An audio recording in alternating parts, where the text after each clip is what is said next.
யாரங்கே?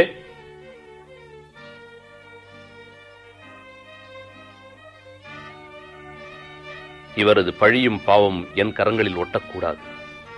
என் கரங்கள் மீது தண்ணீரை ஊற்று. இவருடைய இரத்தத்தின் மட்டில் நான் குற்றமற்றவன். அது உங்கள் பாடு. இவன் ரத்தம் எங்கள் மேலும் எங்கள் பிள்ளைகள் மேலும் இருக்கட்டும். இயேசுநாதரை, யூதர்களின் அரசரை சிலுவை மரணத்திற்கு கையளிக்கிறேன்.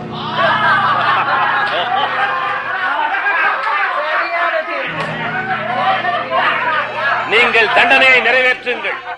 இயேசுநாதர் யூதர்களின் அரசர் என்ற குற்ற அறிவிப்பு பலகையை உடன் எடுத்துச் செல்லுங்கள். சிலுவையில் சிரசு பகுதிக்கு மேல் அதை பொறித்து வையுங்கள்.